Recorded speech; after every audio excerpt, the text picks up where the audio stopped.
what are we doing to children? Really, what are we doing? Hey, I'm Dr. Patty Barch. I'm a traditional naturopath, founder and owner of Naturally Unbridled Wellness and naturallyunbridled.com, where we focus on wellness solutions, not disease management. This is Down the Road with Dr. Patty. This is not medical advice. It's for entertainment purposes only. Nothing I say is true. Don't listen to me. Whew. Yeah, so I can't words. I am encouraged about the possibility of making some sweeping changes to society in order to improve the life, health, and vitality, there you go, of Americans, which hopefully, we'll catch up to the rest of the world. We like to think of ourselves as world leaders, but we're the world leader in unhealthy people when it comes to civilized society, but I digress. I was listening to a podcast with, it was a Mike Rowe podcast.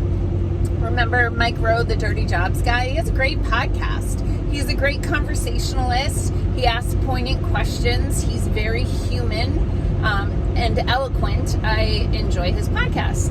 And this morning he had, and I don't know when this issue hit, or this episode hit, but I was watching it this morning while I was doing all my things. And he had this guy on who is a fitness expert and also has made, did he say 6 documentaries? 4 or 6 documentaries, including one, I think it's called Fat, the movie, which I haven't seen yet, but now I'm intrigued and I'm going to look for it.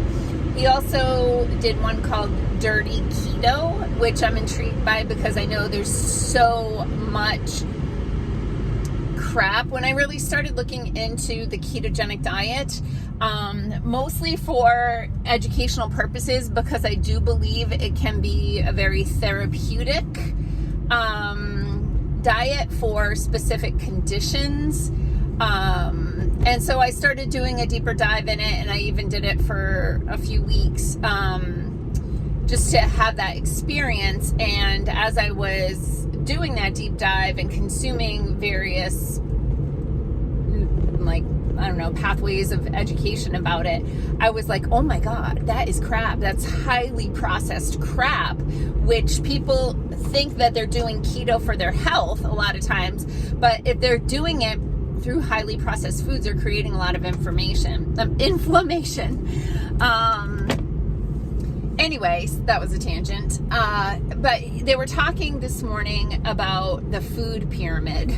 And, I have some knowledge and background of the food pyramid. I understand there's been updates to it. I don't even think they call it a food pyramid anymore. I haven't really paid much attention. Once I got to the point where I thoroughly dismissed the food pyramid as bunk and as something you should not live by. In fact, if you look at people who are truly healthy, and when I say truly healthy, I don't mean just fit, I mean healthy, right? No inflammation or low inflammation, really good biomarkers, for lack of a better term, right? Really healthy people, I promise you, 0 of them follow the food pyramid on a day-to-day basis. And then I started just in my own little mind going down a little rabbit hole with the food pyramid and how it was not created by the Department of Health and Human Services.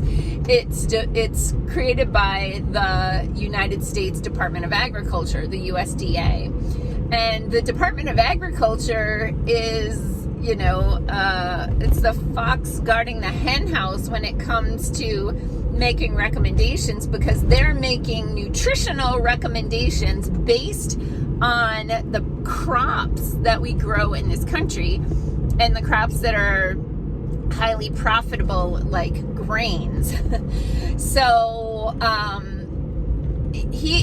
the point of this video that I was like, I gotta just plant this seed with people for them to think about. Oh, the lady that has her coffee on her porch is back out there because it's 35 degrees right now, which is a heat wave. compared to what we've had. What was I going to say? So they, I'm in my 50s. These guys are in their 60s. And they were talking about, and I was just talking with Patty in my office, who is like literally 1 week older than me. Both called Patty, born a week apart. Yep. We were talking the other day about the president's physical fitness test. When we were kids in elementary school, we literally had to do this physical fitness test that you had to climb the rope, you had to do sprints, you had to do sit-ups, you had to do push-ups. I definitely did more push-ups when I was in that president's physical fitness test than I have done cumulatively for the rest of my life. I have no upper body strength. Anyway, physical fitness was really important, and that would have been in the 70s for me, but President Kennedy was the one who started it, so it was obviously before that. And when you finished it, you got a certificate from the president, right? Like, it's a big deal. And then the guys in the podcast this morning, I don't know his name. I apologize. Maybe I'll find it. If somebody pings me later, I can look for the podcast and post the link in below the video. But he was saying that in the 80s, he graduated high school like in the early 80s, and then like 5 years later, he was actually doing strength and conditioning coaching for a school district.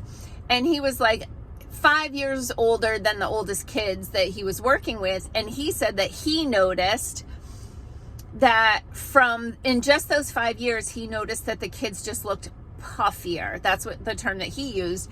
And he was concerned. He's like, if this is the direction that we're headed, we are headed for an epidemic of unhealthiness, right? Because he was just noticing that kids in the 80s were puffier toward the late 80s than they were earlier in the early 80s when he was in high schools. Anyway, I had the same experience. So I graduated high school in 1988, and then in 1992, in the spring of 1992, I did student teaching at the school that I went to, at my old high school.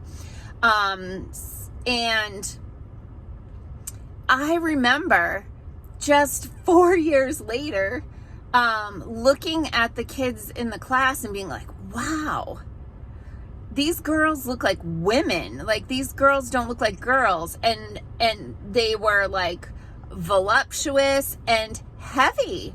Like, I didn't have that with the girls in my class just 4 years earlier. And I did the same thing that this guy did. And I was like, whoa, this is interesting. And now fast forward to now, and we have girls that are like 6, 7, 8 years old developing breasts and getting their periods like far before they should be in their fertile years, but their hormones are so disrupted. Anyway, that's one thing that we're doing, and then hopefully we can correct that. The school lunch program is disgusting. What we allow in the food is disgusting. Apparently, the average American is eating over 260 pounds of sugar or something insane per year. Right? Really just mind-blowing. But another thing that I saw in another podcast that I was watching with a psychiatrist was that these children in foster care are being put on a lot of psychotropic drugs, behavior modifying drugs, because these poor traumatized children who likely did not get the care and nurturing that they needed in their, in very important formative stages of development, and they have all kinds of emotional issues because of it, because they can be so challenging, they drug them. They put them on mood stabilizers that are highly addictive, and who knows what they do to developing brains. So I'm looking forward now, like if in just 4 or 5 years, I in the early 90s and this guy in the 80s noticed that kids were just looking less healthy. And now fast forward to now, where infertility and chronic disease are like at astronomical rates. When people say things like, well, then the next generation is going to be able to, fix this. I'm like, are we even going to have a next generation? Are these kids going to be healthy enough to reproduce? And when they do reproduce, what is going to be the health status of those children if the parents are, specifically the mother really, who's nourishing that baby, eating horrible things and taking pharmaceuticals, because like I said, 70% of them are crazy. So, hey, make healthy choices, peeps. It matters. And make healthy choices for your kids. And start preconception if you can. But if it's, too late and your kid is 11, start today. It's not too late. Peace out, peeps. Have a healthy day. Make healthy choices.